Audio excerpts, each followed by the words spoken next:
Good morning students.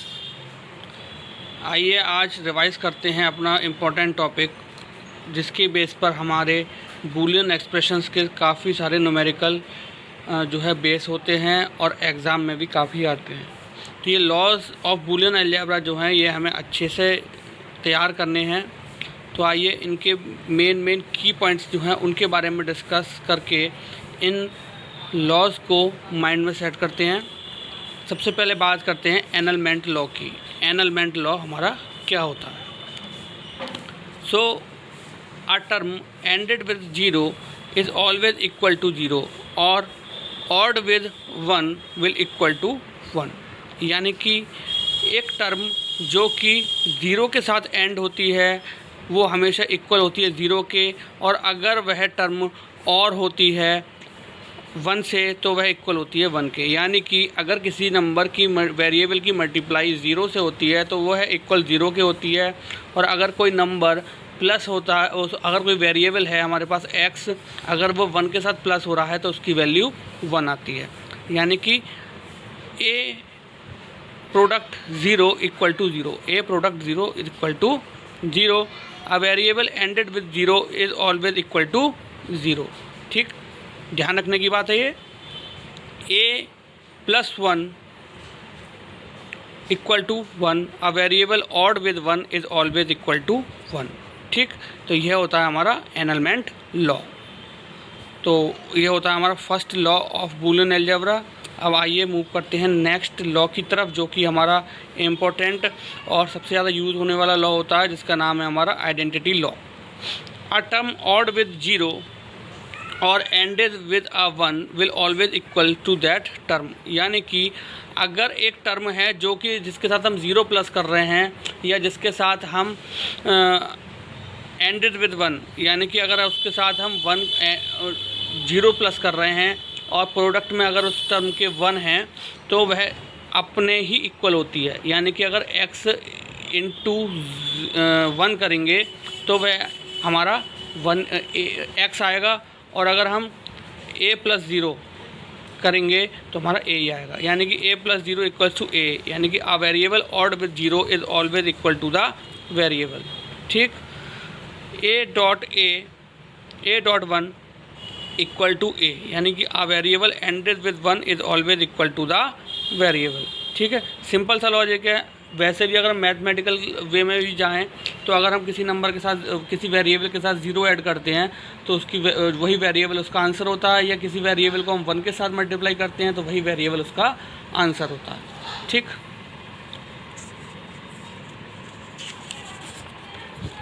Then next law आता है हमारा आइडेम्पोटेंट लॉ।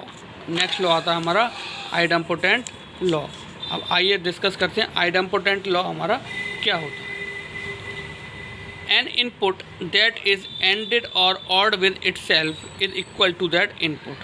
यानी कि अगर कोई इनपुट है वह अपने ही साथ प्रोडक्ट कर रहा है या अपने ही साथ वह एडिशन कर रहा है तो वह खुद के ही इक्वल होता है। यानी कि a plus a equal to a, a plus a equal to a, a variable odd with itself is always equal to the variable. यानी कि यह देखें आप, यहाँ पर दोनों के बीच में और ऑपरेशन परफॉर्म हो रहा है तो वह खुद के ही इक्वल हो गया। देन अब बात करते हैं नेक्स्ट लॉजिक की तरफ।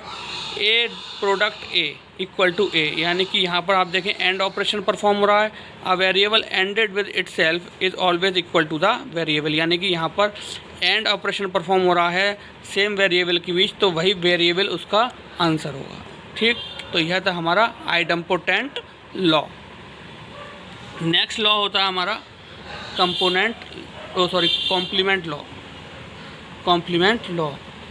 अ term ended with its complement equal to 0। यानी कि अगर कोई वेरिएबल है वह अपने कॉम्प्लीमेंट के साथ एंड ऑपरेशन परफॉर्म कर रहा है तो वह 0 होगा, और अगर वह वेरिएबल अपने ही वेरिएबल के कॉम्प्लीमेंट के साथ और ऑपरेशन परफॉर्म कर रहा है तो वह 1 होगा।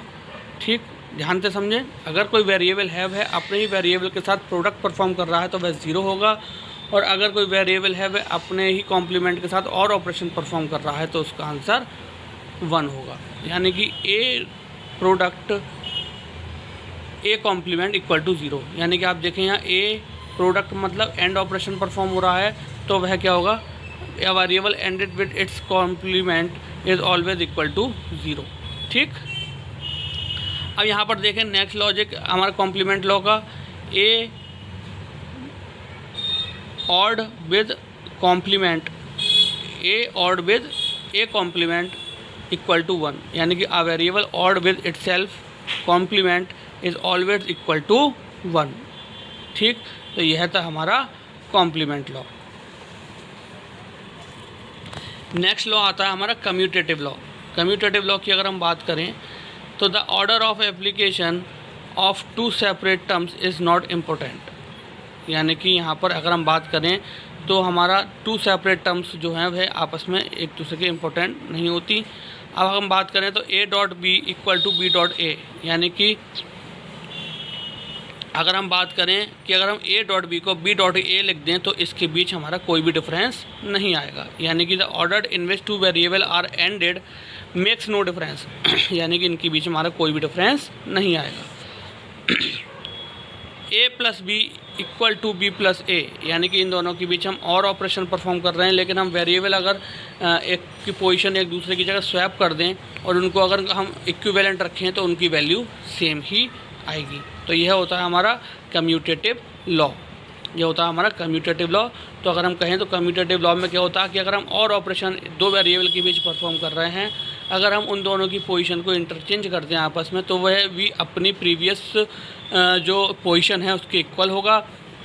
अगर कोई दो वेरिएबल आपस में और ऑपरेशन परफॉर्म कर रहे हैं और अगर हम उन दोनों की वेरिएबल्स को आपस में इंटरचेंज कर दें तो उनकी जो करंट वैल्यू है वो प्रीवियस वैल्यू के इक्वल ही होगी, यानी कि उसमें कोई भी डिफरेंस नहीं होगा। Then double negation law. Double negation law, a term that is inverted twice is equal to the original term, यानी कि एक term a term that is inverted twice is equal to the original term. अगर एक term की बात करें तो वह उसे अगर दो बार इन्वर्टेड कर दिया जाए तो वह अपने ओरिजिनल टर्म के इक्वल ही होती है, यानी कि ए का कॉम्प्लीमेंट इक्वल होगा ए के। A double complement of a variable is equals to the variable, यानी कि एक बार इक्वल होगा ए के, क्योंकि डबल कॉम्प्लीमेंट है इसलिए यह इक्वल होगा अपने ही वेरिएबल के। देन मोस्ट इम्पॉर्टेंट लॉ आता है हमारा distributive law. Distributive law, the law this law permits multiplying और factoring out of an expression. अब क्या करता है इसमें हम देखें, इसमें ब्रैकेट मल्टीप्लिकेशन के ऊपर ऑपरेशन परफॉर्म होता है। जैसे कि यहाँ पर आप देखें ए ब्रैकेट में बी प्लस सी, यानी कि ए का प्रोडक्ट होगा पहले बी से, देन ब्रैकेट में होगा, देन प्लस ए का प्रोडक्ट होगा सी से। सिंपल सी बात है। ठीक, अगर आप देखें यहाँ पर प्लस दे रखा है तो उस कंडीशन में क्या होगा, A plus B bracket close, then product बीच में sign, then A plus C. ठीक है, यानी कि ऊपर वाला जो हो गया जो हमारा और डिस्ट्रीब्यूटिव लॉ हो गया, क्योंकि दोनों के बीच में और ऑपरेशन परफॉर्म हो रहा है, और यहाँ हमारा हो गया एंड डिस्ट्रीब्यूटिव लॉ, क्योंकि दोनों की एक्सप्रेशन के बीच हमारा एंड ऑपरेशन परफॉर्म यहाँ पर हो रहा है। नेक्स्ट आता है हमारा एब्जॉर्प्टिव लॉ। एब्जॉर्प्टिव लॉ, इसको हम एब्जॉर्प्शन लॉ भी बोलते हैं। This law enables a reduction in a complicated expression to a simpler one by absorbing like terms. ठीक, अब इसको हम बोलें तो यह लॉ जो है यह रिड्यूस करता है कॉम्प्लिकेशंस को एक्सप्रेशन की और इसको सिंपली फॉर्म में बदल देता है। जैसे कि ये हमारा दे रखा है। ठीक, अब हमें पता होना चाहिए कि ए डॉट बी अगर हम बात करें तो ए की मल्टीप्लाई क्या होती है हमारी 1। ठीक, देन ए डॉट बी, दोनों के बीच में प्लस का साइन आ गया। अब ए को हम 1 भी लिख सकते हैं। ठीक है, A dot 1, then is equals to, अब क्या करा, दोनों टर्म्स में से हमने ए कॉमन ले लिया, देन हमारा क्या आ गया 1 प्लस बी। 1 प्लस बी को हम क्या एब्जॉर्प्शन लॉ के अकॉर्डिंग ए बी लिख सकते हैं। ठीक, देन यहाँ पर हम बात करें तो इसको हम बोलते हैं, क्योंकि दोनों ऑपरेशन के बीच हमारा और ऑपरेशन परफॉर्म हो रहा है तो इसलिए हम इसको और एब्जॉर्प्शन लॉ कहते हैं। यहाँ देखें A plus B equal to A plus 0, then A plus B equal to A plus zero product B equal to A, यानी कि यहाँ पर एंड ऑपरेशन परफॉर्म हो रहा है, तो हम ये भी कह सकते हैं ये हमारा एंड एब्जॉर्प्शन लॉ है। लास्ट लॉ की तरफ चलते हैं। लास्ट लॉ है हमारा associative law. So this law allows the removal of brackets from an expression. यह लॉ की अगर हम बात करें तो यह लॉ जो है ये एक्सप्रेशन में से ब्रैकेट्स को रिमूव करता है और उनको रीग्रुप कर देता है आपस में। जैसे कि ए प्लस बी, ए ब्रैकेट में बी प्लस सी, देन इसको हम ये भी इस तरीके से भी लिख सकते हैं, ब्रैकेट में ए प्लस बी और ब्रैकेट के बाहर प्लस सी, और इसको हम इस तरीके से भी लिख सकते हैं ए प्लस बी प्लस सी, सिंपल। ठीक, तो ये हमारा क्या रहता है और एसोसिएटिव लॉ, ये हमारा क्या रहता है और associative law. Then A bracket में B product C equal to A product B bracket close then product C, इसको हम इस तरीके से भी लिख सकते हैं A product B product C, यानी कि यह हमारा एंड एसोसिएटिव लॉ कहलाता है, क्योंकि इन सब के बीच में एंड ऑपरेशन परफॉर्म हो रहा है। ये हमारा और ऑपरेशन और एसोसिएटिव लॉ कहलाता है, क्योंकि इन सब के बीच ब्रैकेट रिमूव हो जाती हैं एंड में भी और में भी, और जहाँ पर हमारा टोटली और ऑपरेशन परफॉर्म हो रहा है तो हमारा और एसोसिएटिव लॉ कहलाता है, और जहाँ पर हमारा टोटली एसोसिएटिव लॉ में एंड ऑपरेशन परफॉर्म हो रहा है तो वह हमारा एंड एसोसिएटिव लॉ कहलाता है। तो यह थे हमारे टोटल 9 लॉज। बाकी और लॉज भी होते हैं, लेकिन हम बात करें तो ये हमारे बेसिक लॉ होते हैं। जनरली जो हमारे न्यूमेरिकल्स होते हैं वह इसी पर बेस्ड होते हैं। सो इनको अच्छे से प्रिपेयर करना है एग्ज़ाम के पॉइंट ऑफ व्यू से। सो आई होप आज का लेक्चर आपको अच्छे से समझ में आया होगा। सो आज के लिए thank you very much, have a nice day.